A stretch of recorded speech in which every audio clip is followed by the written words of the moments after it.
First ఒకప్పుడు మీరు చూస్తే సంపద లేనప్పుడు, సంపద సృష్టించడం తెలియనప్పుడు ఆర్థిక సంస్కరణలు వచ్చిన తర్వాత సెకండ్ జనరేషన్ రిఫార్మ్స్ నేనే ప్రారంభించాను వెంకటేశ్వర స్వామి ఆశీస్సులతో. అందుకే మీరు ఈరోజు రోడ్లు చూస్తే బ్రహ్మాండమైన రోడ్లు వచ్చాయి. రాష్ట్ర రోడ్లన్నీ పోయినాయి, కానీ నేషనల్ హైవేస్ వచ్చినప్పుడు ఫస్ట్ రోడ్ నేషనల్ హైవే వేసి రోడ్ గుర్తుపెట్టుకోవాలి, చెన్నై టు నెల్లూరు. అది ప్రూఫ్ ఆఫ్ కాన్సెప్ట్. అది సక్సెస్ అయిన తర్వాత వాజ్పేయి గారు దేశం మొత్తం గోల్డెన్ క్వాడ్రిలేటరల్ రోడ్ వచ్చింది. ఇప్పుడు జిల్లా రోడ్లు వచ్చి అన్నీ అయిపోయినాయి. ఫస్ట్ టెలిఫోన్, మీరందరూ ఫోన్లు పట్టుకొని ఉన్నారు. ఒకప్పుడు ఫోన్ అన్నం పెడుతుందా అన్నారు, ఇప్పుడు ఫోన్ లేకపోతే బతికే పరిస్థితి లేదు. అది ఒక నిత్యావసర వస్తువు అయిపోయింది. అది నిత్యావసర వస్తువే కాదు, పెద్ద ఒక వెపన్ అయిపోయింది, ఒక ఆయుధం. ఎక్కడున్నా మీరు వర్చువల్ వర్కింగ్ కోసం ప్రపంచంలో ఎక్కడున్నా అన్ని పనులు అయిపోయే పరిస్థితి వచ్చింది నాలెడ్జ్ కారణం. అందుకని ఈ రెండు కూడా సాధ్యం. ఆ సాధ్యం కావాలంటే వెల్త్ క్రియేట్ కావడం కాదు, సంపద సృష్టించడం కాదు, ఆ సంపద పేదవాళ్ళకి ఇచ్చే కార్యక్రమం శ్రీకారం చుట్టాలి. అయితే ఈ 5 సంవత్సరాలు పరిపాలన తిరుమల తిరుపతి దేవస్థానంతోనే ప్రారంభం కావాలి. ప్రక్షాళన, ప్రసాదాలు, క్లీనింగ్, లేకపోతే పరిశుభ్రత అన్నిటికీ తిరోధకాలు చేశారు. కడాన నేను వస్తే పరదాలు కట్టే పరిస్థితి, ఇంకా హ్యాంగ్ ఓవర్ బాగుంది. పరదాలు కట్టేస్తున్నా అంటే అలవాటు అయిపోయింది. రెండోది మనుషులు వస్తే వాళ్ళకి హ్యాండిల్ చేయడం తెలియడం లేదు.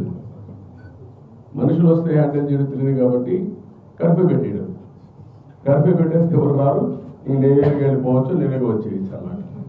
ఇలాంటి కల్చర్స్ అంతా చూస్తే చాలా బాధేస్తుంది. అదే మరి పెద్ద ఎత్తున అవకతవకలు జరిగాయి. ఎప్పుడు కూడా కక్ష సాధింపు చర్య ఉండకూడదు, కానీ తప్పులు చేసిన వాళ్ళు కూడా ప్రక్షాళన చేయకపోతే వెంకటేశ్వర స్వామి కూడా సహకరించడం. దేవుడు కూడా చెప్పింది అదే, మంచి వాళ్ళని కాపాడుకోవాలి, చెడు వ్యక్తుల్ని శిక్షించాలి, సమాజాన్ని కాపాడాలి. అందుకే ఈరోజు నేను అందరికీ చెప్తున్నా, ఈరోజు నేను చేసిన సంకల్పం ఇది. నా జీవితంలో మా కుటుంబానికి నేను ఏమి ఇవ్వాల్సిన అవసరం లేదు. ఎందుకు ఆ మాట చెప్తున్నానంటే 35 ఏళ్ల మునిపే నేను ఒక చిన్న బిజినెస్ వాళ్ళకి పెట్టి, రాజకీయాలపైన మీరు ఆధారపడకూడదు. ఆ రోజుంటే మా మిస్సెస్సే కాకుండా తర్వాత మా సన్ కానీ, మా కోడలు కానీ, మా మనవడు కానీ ఎవరు ఆధారపడకుండా ఆ రోజు ఒక చిన్న బిజినెస్ వాళ్ళకి ఇచ్చాను. వాళ్ళు బాగానే చేసుకుంటున్నారు. కాబట్టి నేను వాళ్ళకు కాదు చేయాల్సింది, అయితే వాళ్ళకి టైం ఇవ్వాలి. నా జీవితంలో నేను చేసిన ప్రయత్నంతో టైం కూడా ఇవ్వలేదు. కొద్దిగా టైం ఇవ్వాలి కుటుంబానికి కూడా. అదే సమయంలో ఈ ప్రజలకు నేను రుణపడుతుంది. నిన్న జరిగిన ఎన్నికలు చూస్తే ఎవ్వరికీ నమ్మకం లేదు, భయపడ్డారు. కానీ నాకు నమ్మకం ఉంది, విశ్వాసం ఉంది, ప్రజల మీద అపారమైన గౌరవం ఉంది. నేను ఒకే మాట చెప్పాను, ప్రజలు గెలవాలి, రాష్ట్రం నిలబడాలి. తెలుగువారు ప్రపంచంలో ఎక్కడున్నా వచ్చి మీ బాధ్యత మీరు నిర్వహించమని చెప్పాను. ఆ బాధ్యత వాళ్ళు నిర్వహించారు. వాళ్ళు నిలిచారు, ప్రజలు గెలిచారు, రాష్ట్రాన్ని నిలబెట్టారు. వాళ్ళని మేము గౌరవించాలి.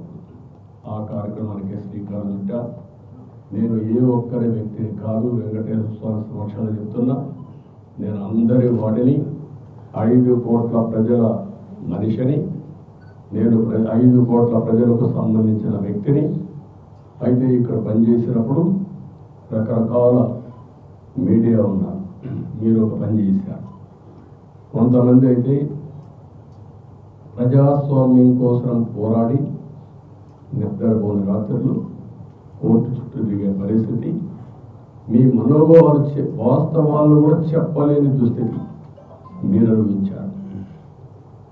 రాజకీయ పార్టీ నాయకులు, రాజకీయ పార్టీ కార్యకర్తలు విపరీతమైన క్షోభ అనుభవించారు. సాటర్డే వస్తే ఎక్కడ ప్రొక్లేన్ వస్తుందో, లేకపోతే ఎక్కడ 41 కేసులు పెట్టి అరెస్ట్ చేస్తారు, అందరూ భయపడిన రోజులు, నిద్ర లేని రోజులు. ఇప్పుడు ఎక్కడ చెట్లు నరికే పని లేదు, అర్థాలు కట్టే పరిస్థితి లేదు, లేకపోతే ప్రొక్లైన్ పంపించే పరిస్థితి లేదు. కానీ ప్రజాపాలన స్టార్ట్ అయింది. ఈ రోజు నుంచి అయితే మళ్ళీ చెప్తున్నా, ఇంకొక పక్కన ఉద్యోగస్తులు కూడా ఇంతవరకు చాలా ఇబ్బంది పడ్డారు, ఇంకొక పక్కన సోషల్ యాక్టివిస్టులు ఇబ్బంది పడ్డారు. ప్రజలు కూడా మాకు ఇది అన్యాయం జరిగిందని చెప్పుకోలేని పరిస్థితిలో ప్రజలు కూడా ఇబ్బంది పడ్డారు. ఒకరిని కాదు, అన్ని వర్గాలు ఇబ్బంది పడ్డారు. కానీ ప్రతి ఒక్కరికి న్యాయం జరుగుతుందని నా మీద హోప్ పెట్టుకున్నాను. ఆ హోప్ని నేను నిరూపించుకోవాలి. ఏ వర్గంలో ఇబ్బంది పడ్డారో, నష్టపోయారో అంతా నిర్ణయం చేయాలి.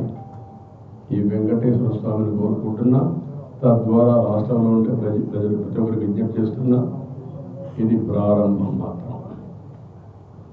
జరిగిన నష్టం అపారం. 5 సంవత్సరాలు జరిగిన నష్టం 30 సంవత్సరాలు రాష్ట్రం వెనుకబడిపోయింది. ఇది తిరిగి పునర్నిర్మాణం చేసుకోవాలి. భగవంతుడు ఆ శక్తి తెలుగుదేశానికి ఇచ్చాడు. అందుకే నేను ఎక్కడ రాగద్వేషాలు లేవు. అదే సమయంలో ప్రజలు కూడా కోరుతున్నాం, ఓట్లు వేసాం, మా బాధ్యత అయిపోయిందని కాకుండా అనునిత్యం మమ్మల్ని నడిపించండి, ఆశీర్వదించండి, ప్రభుత్వంలో భాగస్వాములు కండి. అప్పుడే ఈ చైతన్యంతో ఈరోజు నాకు చాలాసార్లు మీకు చెప్పాను, 2047కి భారతదేశం ప్రపంచంలో నెంబర్ 1 ఆర్ నెంబర్ 2లో ఉంటుంది. అదే సమయంలో ప్రపంచంలోనే భారతీయులు నెంబర్ 1 స్థానంలో ఉంటారు. ఇప్పుడు వాళ్ళు ఉండేది global citizens. Highest per capital income వాళ్ళకే వస్తూ ఉంది. ఏ దేశానికి పోయినా, అమెరికాకు పోయినా, ఆస్ట్రేలియాకు పోయినా, ఆఫ్రికాకు పోయినా, స్విట్జర్లాండ్కి పోయినా, ఎక్కడైనా ఒక పాష్ లొకాలిటీ ఉంటే అక్కడికి పోతే అక్కడ ఇండియన్ ఉంటాడు, అందులో 30% తెలుగు వాళ్ళు ఉంటారు. అంటే ఎన్ని 20 సంవత్సరాలు 25 ఏళ్ళు సాధించాం. ఇది సాధించామంటే ఆ రోజు భారతదేశంలో ఆర్థిక సంస్కరణలు వచ్చిన తర్వాత టెక్నాలజీని అందిపుచ్చుకున్నాం, ఐటీని అందిపుచ్చుకున్నాం. అందిపుచ్చుకున్న తర్వాత అంచెలంచెలుగా ముందుకు పోయి ఈరోజు ఆర్టిఫిషియల్ ఇంటెలిజెన్స్ వరకు వచ్చేసే పరిస్థితికి వచ్చాం. భారతీయులు మన ది బెస్ట్ ఆంటర్ప్రినర్స్గా తయారయ్యారు. అదే సమయంలో మీరు చూస్తే రాబోయే రోజుల్లో కార్పొరేట్ గవర్నెన్స్, పబ్లిక్ గవర్నెన్స్లో భారతీయులు పెద్దగా రాణిస్తారు. సర్వీస్ ఎకానమీలో భారతీయుల యొక్క సేవలు ప్రపంచానికి అవసరం. ప్రపంచం మొత్తం కూడా యాక్సెప్ట్ చేసే ఓన్లీ 1 కమ్యూనిటీ, ఇండియన్ కమ్యూనిటీ. అందులో అగ్రస్థానంలో తెలుగు జాతి. అందుకే ఇవన్నీ గుర్తుపెట్టుకొని నేను ఒక ఇది పెట్టుకున్నాను. 2047కి నా ఆలోచన, నా విజన్, నా కమిట్మెంట్, తెలుగు జాతి ప్రపంచంలో నెంబర్ 1గా ఉండాలి. నెంబర్ 2, పేదరిక నిర్మూలన ఎంత తొందరగా వీలైతే అంతవరకు చేయాలి. Zero poverty state. ఆంధ్రప్రదేశ్ రాష్ట్రం నెంబర్ 1 రాష్ట్రంగా ఉండాలి. తెలంగాణ రాష్ట్రం కూడా బాగుండాలి. నేను తెలుగు జాతికి పెద్దగా ఉంటాను తప్ప ఒక 50%, 30% కాదు. ఫస్ట్ నేను చెప్పాను. నేను ఆ రోజు హైదరాబాద్ అభివృద్ధి చేసినప్పుడు, విభజన జరిగినప్పుడు ఒకటే మాట చెప్పాను. విభజన జరిగింది, హైదరాబాద్ తెలంగాణ కడుతుంది.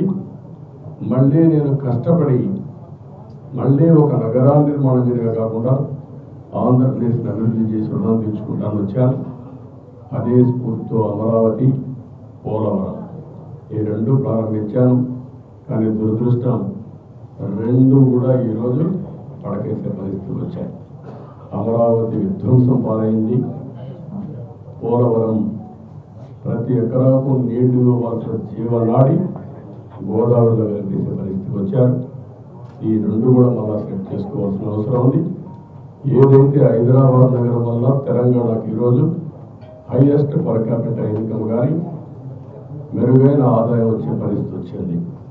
అలాంటి ఎకో సిస్టమ్ క్రియేట్ చేసి మళ్ళీ ఆంధ్రప్రదేశ్ బాగు చేసుకుందాం.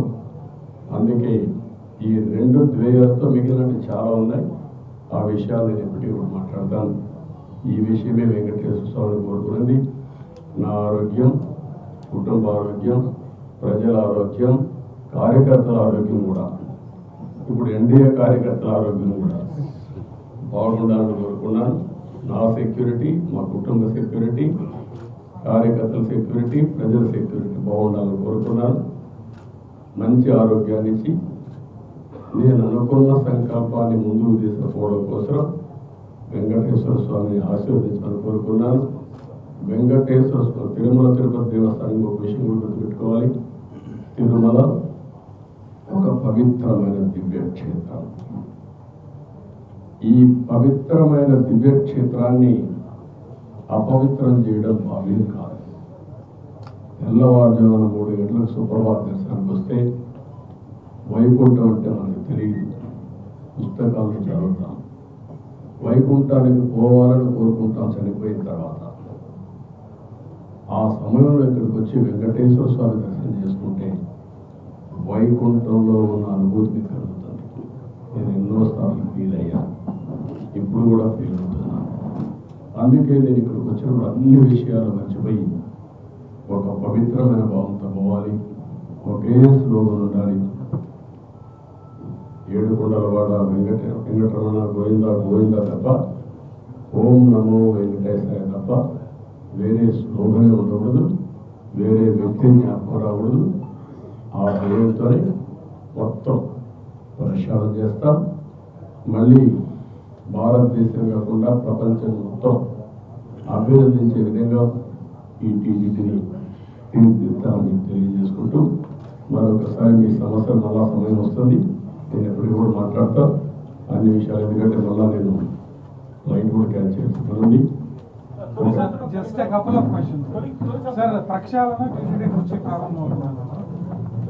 టీడీపీ గవర్నమెంట్ వచ్చింది స్టేట్లో, బట్ టీటీడీలో కనీసం the chairman has resigned, board has resigned, EO has gone on leave. Can we expect the razing of complete TTD? No, what I am saying is only one day. Now matter is moving. Yesterday నేను sharing ఏం చేశాను. వెంకటేశ్వర స్వామిని దర్శనం చేసుకున్న తర్వాత ఆయన ఆశీస్సులతో పని ప్రారంభించాలనుకున్నాను. వచ్చాను, ఆ సంకల్పం ఇక్కడ చెప్పాను. ఇక్కడి నుంచి ఎక్కడ ఏ విధంగా పనులు చేస్తాం మీరే చూస్తారు. అవన్నీ సాయంత్రం పెట్టినప్పుడు ఏం చేస్తారు. తమ డ్రీమ్ ప్రాజెక్టులు 2 ఉన్నాయి సార్. ముఖ్యంగా తమ డ్రీమ్ ప్రాజెక్టులు 2 ఉన్నాయి సార్. కళ్యాణ విజయవాడ టెంపుల్ ఒకటి దాదాపు 150 కోట్లతో అది ఒకటే కాదు, చాలా ఉన్నాయి. అన్ని విషయాలు మాట్లాడదాం, అవిలాల చెరువు సార్, అన్ని మాట్లాడదాం. అవన్నీ ఉన్నాయి. గతంలో ప్రతిపక్షాల పైన అధికార పార్టీ దాడి చేస్తుంది, ప్రస్తుతం అధికార పక్షం పైన ప్రతిపక్షాలు మాట్లాడతారంటవా? అవన్నీ వెంకటేశ్వర స్వామి టెంపుల్లో మాట్లాడడం కరెక్ట్ కాదు. మీరు ఏమంటున్నారంటే నేను మీలో కూడా ఇంకా మైండ్ మారాలి. కొంతమంది దొంగలే దొంగ దొంగ నడిచి అటెన్షన్ డైవర్ట్ చేయాలనుకుంటున్నారు. అలాంటి వారికి నేను సమాధానం చెప్పాలి. పరిపాలన అంటే ఏంటంటే చేసి చూపించిన వాళ్ళు, ముఠా నాయకులు నడిచి వాళ్ళు, సంఘ విద్రోహ శక్తులు నడిచి వేసిన వాళ్ళు, రౌడీ అనేవాళ్ళు లేకుండా చేసిన వాళ్ళు, కమ్యూనల్ వైలెన్స్ కంట్రోల్ చేసిన